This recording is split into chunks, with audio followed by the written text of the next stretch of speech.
Tumeshuhudia vita nyingi sana zikiendelea kati ya Marekani na mataifa mengine, ambapo Marekani imekuwa ikipenda sana kuonea mataifa kwa maslahi yake binafsi. Lakini hivi juzi kuna vita imeibuka tena upya, na si mara ya kwanza kumchokoza Iran. Lakini safari hii tunaona kwa mara ya kwanza vita imekuwa kubwa zaidi. Je, ni nani mshindi kati ya Iran, Marekani na Israel? Mpaka sasa ni nani mnyonge? Nani superpower? Of course, ukija kwenye takwimu,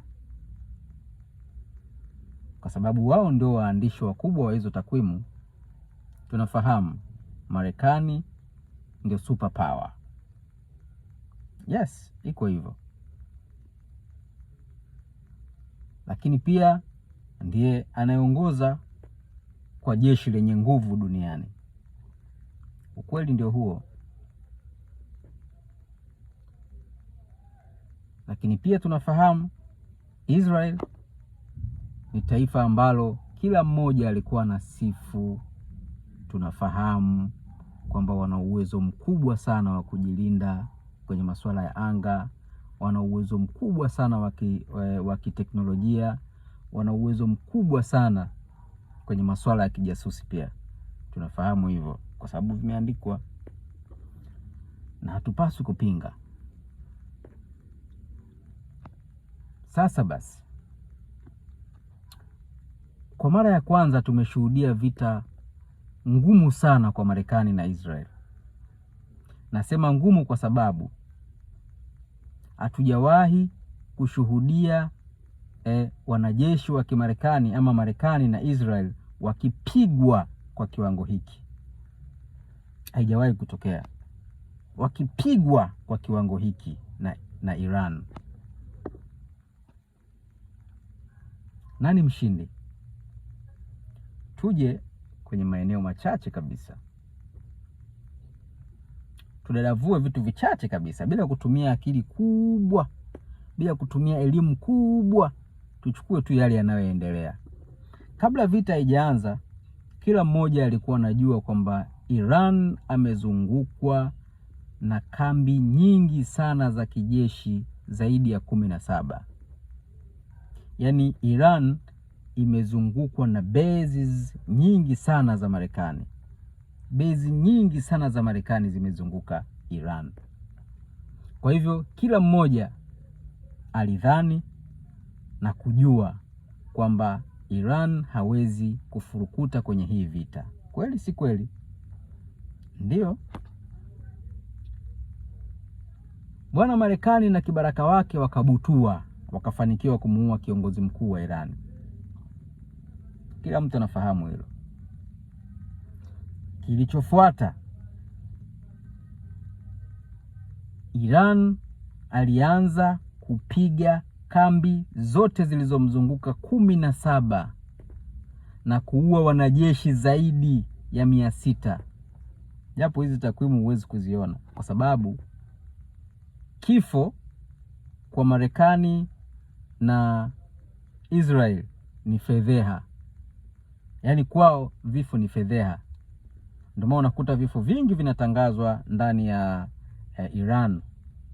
Na Marekani pia wamekataza familia zile ambazo zinachukua maiti kupiga picha zile maiti, wamekatazwa.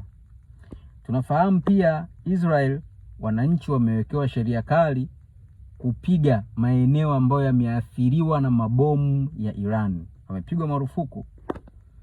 Kwa hiyo kuna baadhi ya taarifa huwezi kuzipata kiwepesi, ni lazima uzame ili uweze kujua. Tunarudi nyuma. So kuna kambi zaidi ya 17 zote zimebutuliwa. Wanajeshi wa Marekani wakakimbilia Saudia baada ya kutoka kwenye base zile. Kuna ndege zaidi ya 5 zilidondoshwa. Kila mtu anafahamu hicho. baada ya wanajeshi kupigwa kwenye zile kambi, wengine wakawa wanakimbilia zaidi Dubai, wakapigwa mpaka kule, kiasi kwamba mpaka ndege ya Marekani ikaja kuwachukua watu wake na kuwakimbiza baadhi ambao walikuwa majeruhi na wazima, wakakimbia. Haya, niambie, Iran amefanikiwa kuzipiga kambi zote, na kwenye zile kambi mpaka sasa hakuna mwanajeshi hata mmoja na hakuna rada hata moja inayosoma. Nani mshindi? Nani mshindi mpaka sasa? Iran ndio taifa pekee limepiga mataifa yote yaliyomzunguka ambayo yana ushirikiano na Marekani. Kwa siku hii moja kapiga mataifa yote ndani ya siku moja. Nani aliyeweza kufanya hivyo mwingine zaidi ya Iran? Iran sio wanyonge. Iran sio wanyonge, kiasi ambacho kilimpelekea Trump kujitangazia kwamba yeye ndio mshindi wakati huo anapigwa. Na usitegemee kuona kwamba eti Marekani atasema mimi nimeshindwa. Hawezi kusema hivyo. Atasema yeye ni mshindi tu mwanzo mwisho. Lakini kiuhalisia, ukifuatilia mambo yanavyoendelea, ni dhahiri Marekani amebutuliwa na kibaraka wake Marekani na kibaraka wake Iran, wamebutuliwa kwa kudhalilishwa haswa. Tumeshuhudia mpaka ndege ambayo inasemekana haisomi kwenye rada yoyote. Iran wameweza kuibutua ndege ya F-35, ndege hatari duniani. Wameiona kwenye rada, wakaibutua. Ndio hiyo 9, ili ujue kwamba Marekani na kibaraka wake wameshindwa. Kabla ya vita kuanza, alijinasibu kwamba anakwenda kudondosha utawala wa Iran ndani ya saa 48. Mpaka leo kashindwa kufanikiwa kudondosha. Hiyo ni dalili ya kushindwa. Kushindwa kwingine, wakati anaanza vita, Trump alisema anakwenda kudondosha utawala wa Iran, si ndio? Ameshindwa kudondosha utawala wa Iran mpaka sasa.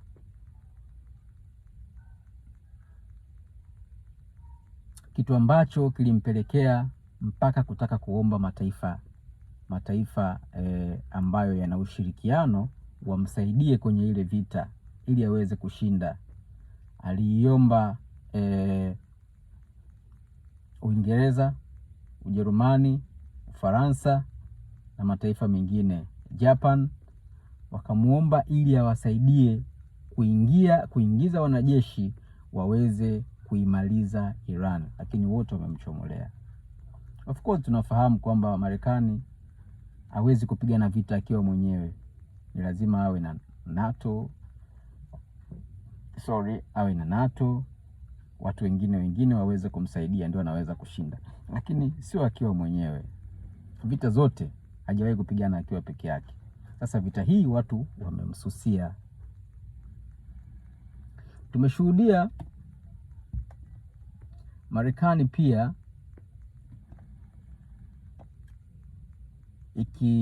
ikiomba msaada wa vitu mbalimbali, ikiwemo silaha za kutungua zile drone za Shahid kutoka Ukraine. Fikiria, anamwomba mpaka Zelensky aweze kumsaidia kutungua zile ndege. Maana yake ngoma imekuwa ni ngumu. Haya, nani mshindi? Mpaka sasa Iran anaongoza vita kwa asilimia kubwa akiwa peke yake. Tumeshuhudia pia Trump alikuwa akisema anakwenda sasa kuifungua mlango wa bahari wa Hormuz. Tumeshuhudia wanajeshi wakiingia kwenye pipa 2500.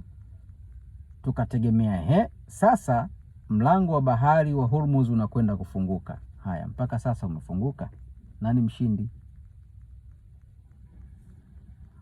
Nani mshindi?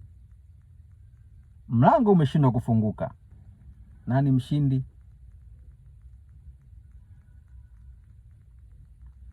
Ndugu zangu, Marekani amekamatwa pabaya, ameshikwa pabaya. Ngoma ngumu.